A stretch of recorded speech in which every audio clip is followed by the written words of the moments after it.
the jinns able to know what we are thinking? Are they able to predict the future and past, and how, if it's possible? And the person is thinking about people who claim to see the future through the jinn.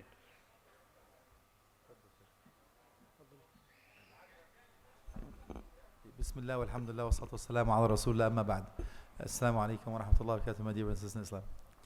Subhanallah, you know, in different countries, you will see this sign. Anybody seen this sign before? The 5 fingers going up? I'm not talking about this sign. It's a different sign. The five fingers. No? Usually in some countries that they actually make a business, right? And their business is the fortune tellers, right? Soothsayers. That they actually, you know what, I can predict the future. It's amazing. You know, if they can do that, they have an ability that is given that goes against the Quran and Sunnah. They just make a business of certain things, and if they ask them about their own future, they don't know. So we already know in the Quran and Sunnah, Allah subhanahu wa ta'ala says, no one knows the future except Him, Allah subhanahu wa ta'ala. And Prophet Muhammad sallallahu alaihi wasallam mentioned the same thing. Now it's business. You understand? It's business. It's pure business. Now to answer your question is about the jinn.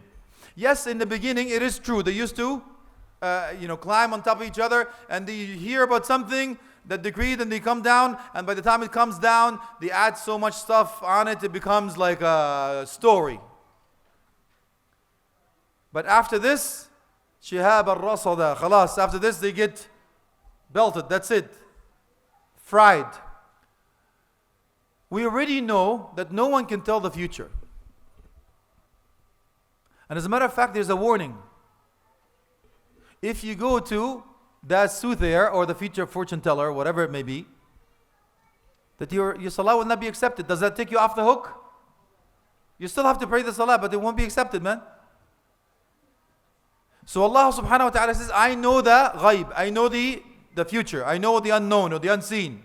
So no. You understand about why your actions and deeds, how abhorred it is. How in the sight of Allah disliked and actually grave in the sight of Allah. So you're actually saying, no. By your actions, lisan al-hal now. Maybe out of ignorance, maybe out of fear, maybe out of curiosity, whatever the reason is not suffice. It's not sufficient. It does not give you the green light in order for you to do something. Because you're really saying, no. Allah said that only He knows the future. But my own action, I'm saying, no. Allah, you don't know the future. This guy knows the future. Do you believe it? By our own actions and deeds, we're belittling the word of Allah. We're refuting the word of Allah. Amazing, wallahi. And I know we talked about this actually with the mashayikh inside the room, where somebody came and asked about certain other things. We take culture over religion. Don't we, brothers and sisters? We take culture over religion. So now, al-mu'min waqaf 'inda al-haqq. The true believer, he stops so we don't know the truth. وَمَا كَانَ لِمُؤْمِنٍ أَوْ مُؤْمِنٍ إِذَا قَضَى اللَّهُ وَرَسُولُهُ أَمْرًا أَن يَكُونَ لَهُمُ الْخِيَرَةُ مِنْ أَمْرِهِمْ.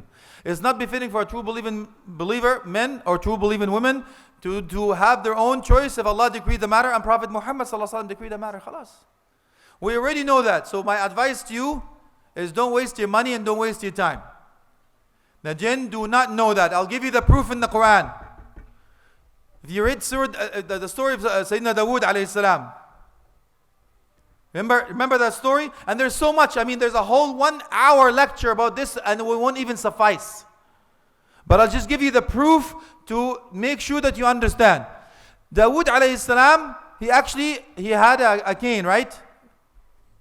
He had the cane and he was leaning on it. And the jinn was actually given the command of Allah to do whatever the Sayyidina Dawood says. Sayyidina Sulaiman alayhi salam, the son of Sayyidina Dawood alayhi salam.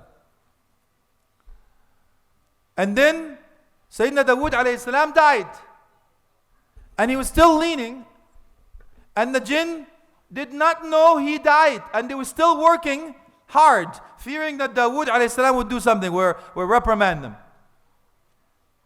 So if the jinn knew the future, how did they not know that Sulaiman alayhi salam died?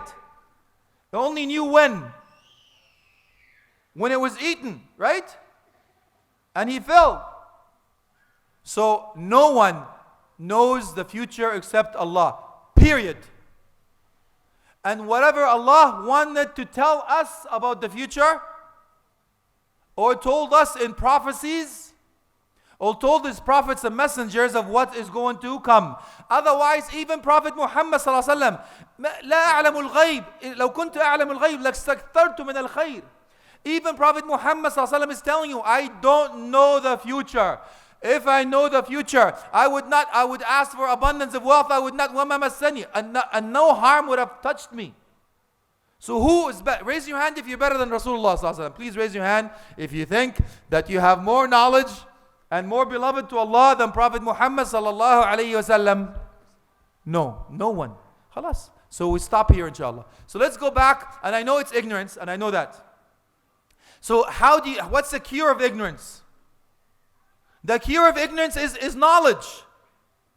So why don't we waste our money and time of going to these poor people with the 5 fingers going up and the eye, the blue eye that's going to protect you, and going to wasting our money and time, write this for me, hang this for me, bury this for me, do that for me. Subhanallah, ajib wallahi. So let us now invest our time and money in seeking knowledge and things like what this brother is doing. Da'wah, learning, all that. Much better than what we are going to tell me the future. Who am I going to marry? Am I going to pass or not? Who's going to do that? Wallahi. So the answer is very simple. No the jinn, no the ins, not even prophets and messengers, the most beloved to Allah, know the future except what Allah subhanahu wa ta'ala wanted to tell them, or what we told us in the Quran and Sunnah, or what we need to learn. Period. Wallahu a'lam.